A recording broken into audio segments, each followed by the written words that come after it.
Alright guys, welcome back. Today we're going to do Geiger, issue number 13 from Image Ghost Machine with Jeff Johns, Gary Frank, Brad Anderson, Rob Lee. Yeah, we got just going to continue the story. I'm not sure how far I want to go with this series because, you know, with series it just goes on and on and on. I think maybe after this one I'm, this storyline I'm stopping or not. It really depends on how people, like the series or not and how many views I get. Just if, that kind of thing, but I'm still liking it, so we can continue. We'll see. Anyway, so this is in the past. I mean, this is a little bit of previously in Geiger, so you can pause the video and see what this is all about. Right? All right. So this is in the past. So Ashley, as a young girl, is fleeing the mob. And the art looks phenomenal. Gary Frank is a top-tier artist. He deserves every praise. And I've been a fan of his work since the 90s.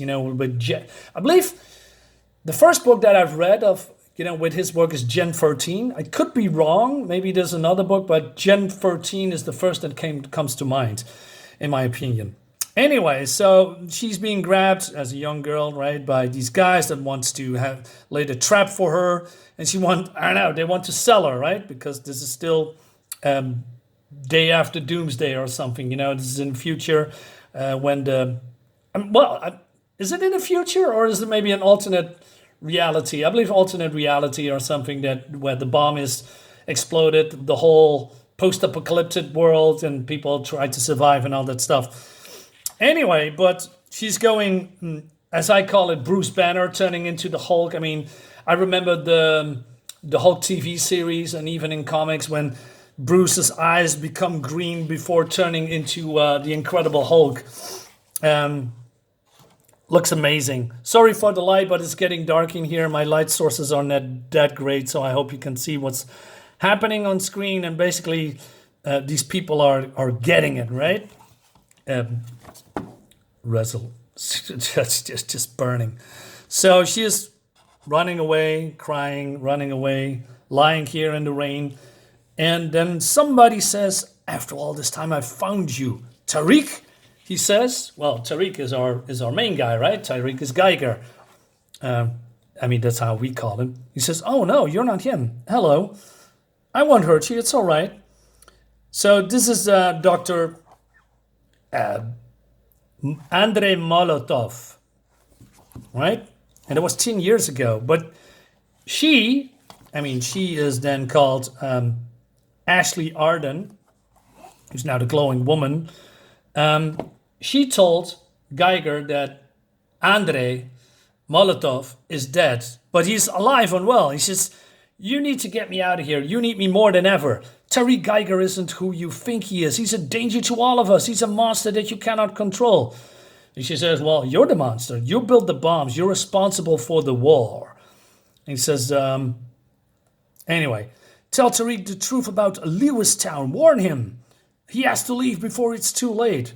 He says, why do you think I'm keeping him here, Mr. Molotov? He's the key. So she is not really, honest about what her goal is. I mean, she's coming over friendly, and I'm not sure she's really a villain, but more, I don't know what she actually is. I mean, we're going to find out in later issues. Anyway, so Nate is talking, or Tariq is talking with Nate, and Nate, who is basically exposed to the radiation constantly, and he has, I believe, cancer. Yeah, and he says, hey, this is a nice place. Let's stay here, right? He says, what about Joe?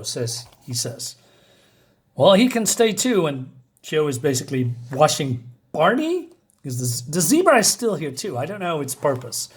So Tariq comes in. What the hell is this? You gave Barney a bath. He sooner turned my arms off, but he let you do it.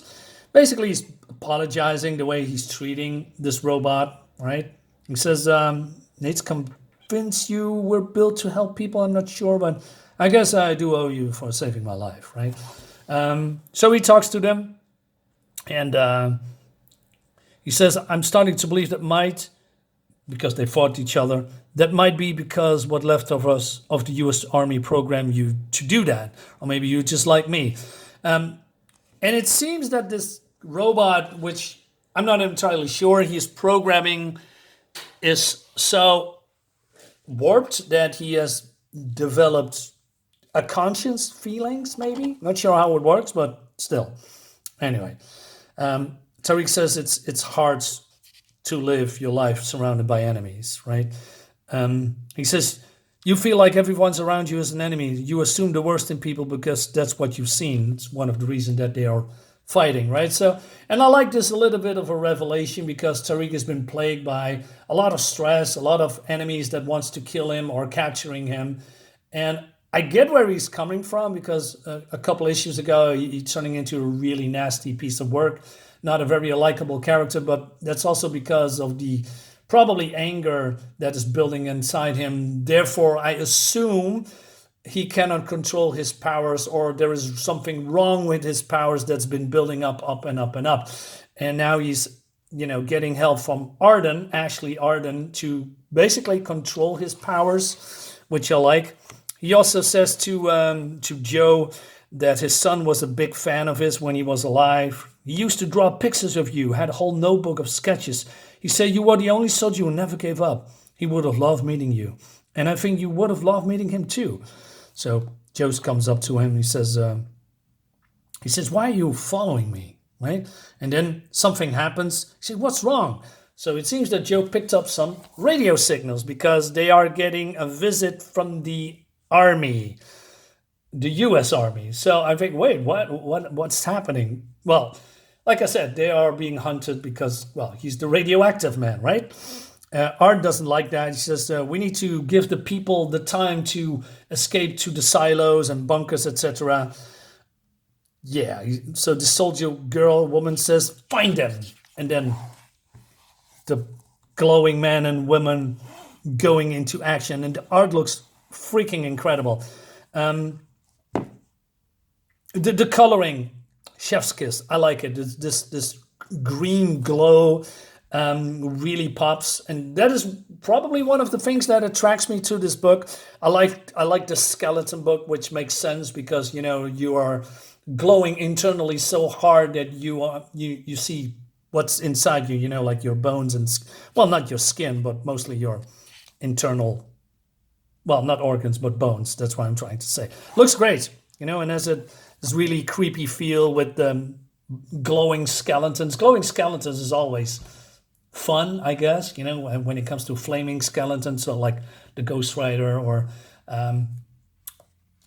villains like that. I mean, Superman has a villain, the Atomic Skull, who is, just like Geiger, but then purple, I guess, more like a super villain-esque type of guy instead of, post-apocalyptic poor guy that's been bombarded with radiation somehow or turning into a radioactive man because of reasons. Anyway, but Tariq has a little bit trouble keeping focus here because he has a history of literally exploding.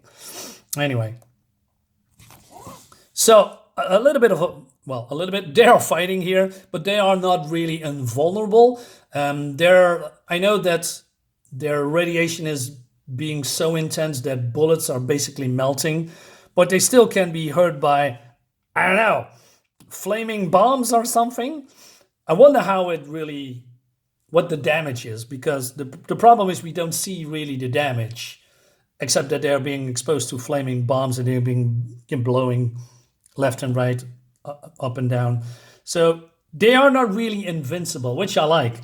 Anyway, but there's something wrong with the power, and it seems that the lock mechanism that keeps Dr. Molotov in check or in his cell is being, it's been short-circuited or something. So he's tried to break out. So then this woman says, your fate was sealed the moment you crossed the army. President Griffin has no patience for defiance. Surrender. He has no desire to destroy these people, but I have no qualms doing it if need be. But then one of these glowing people just retaliates. Probably Tariq. So the glowing woman says, do not lose yourself, Tariq. Well, she's melting the face of this guy, but it's already too late. He's completely out of control. She's been blown away. Everything is just starting to shudder and shaking, collapsing. And then the voice says, or basically, well, not the voice, but maybe a warning, surface radiation levels rising. It's not good. Tariq, he says. But then Tariq is, turn around and there is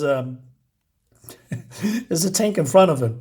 So he's getting a fistful of rockets in his face. I don't know, not a fistful, but you know what I mean. So I thought to myself, okay, but he's, like I said, he's not invulnerable, but still he's getting blown far away, I guess, because of the shock, but still not really physical damage. He says, the rods, it needs to go back, right? Because he's building up this radiation. What are you waiting for? What are you doing? There's no retreat. But General, you have your orders, soldier. Find a woman. I'll deal with a man. All right, so then the voice says, Tariq, and it's Dr. Molotov. Get up quickly. I say, you are dead. There's no time. We must leave right now. But the people need me. Listen, the missile silo on the Lewis town, it's not empty, and there is an armed nuke within. Ashley wanted to explode, and she's going to use you to do it. Oh man, let's just do the next issue. Oh my God, this is going to be fun, man. So yeah, that's a nice cliffhanger. Crazy. I love it. Yeah, more ads for the next books. I'm trying to get Red Code 1. I have almost all of the books. Not all of them, but there's some books coming my way. I'm going to do an unboxing soon with the Red Code books. Anyway, I'm jabbering.